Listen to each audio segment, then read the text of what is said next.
Ananzaki last updated 1722, December 11, 2017. The road surface in the Warao Valley, west of Blenheim, has reached 60 degrees Celsius, causing the bitumen to melt and rise to the surface.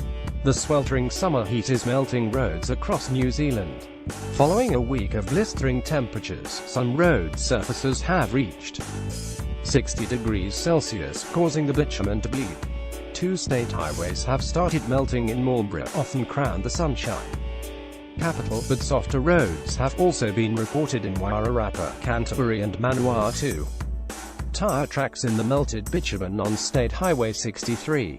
NZTA Transport System Manager Frank Porter said it was unusual to see the bitumen melt at this time of year.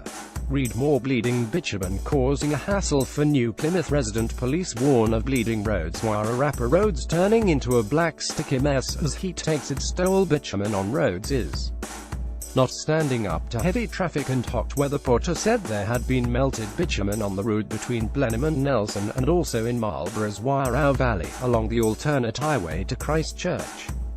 Vehicles are ripping up State Highway 1 on the Showgrounds Hill in Timaru as the road softens in the heat. We've had some areas where the bitumen has started bleeding on State Highway 6, and State Highway 63 in Marlborough was particularly bad towards the end of last week. It's not so common this early in the summer, but the last week's run of weather has been quite extreme, Porter said. Bitumen bleed happened when bitumen below the chip seal melted and rose to the road surface, which increased the risk of skidding. Melted bitumen on the road surface increases the risk of skidding. Motorists need to be aware the roads could be slightly slippier and there's not that hard chip right up on the surface, so when motorists see the black seal they should travel around the corners. Slow it. They should increase the traveling distance behind another vehicle. NZTA had added new chip on some segments of the melted roads in Marlborough, with signs showing where there was bitumen bleed.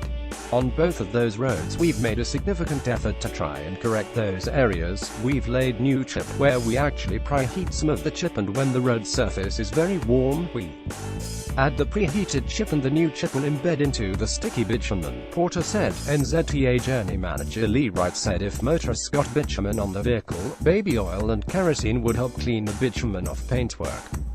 A newly surfaced road may take a little longer to settle in the very hot weather, and people may encounter loose road chip and see bitumen tracking along the road. It is important to slow down at these sites and follow any temporary speed advisory signs, Wright said. Marlborough woman Sally McLennan said on social media the tar on her street was liquid by 9 a.m. and it was only resealed a couple of months ago. It's a bloody mess. Renee Roberts said her 5-year-old son had discovered it was great fun to get hands sticky and covered in it too. But Aidan McClure, who lives in Melbourne, Australia, said he could not understand why roads in New Zealand were melting.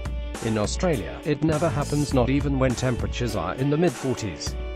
Surely it's a matter of construction method. Porter said chip seal was commonly used in New Zealand because it was less expensive than other surfaces. There are other surfaces, but they're a lot more expensive and not affordable, and you start getting into asphalt surfacing, which doesn't flash up the way chip surfaces do, Porter said. The Marlborough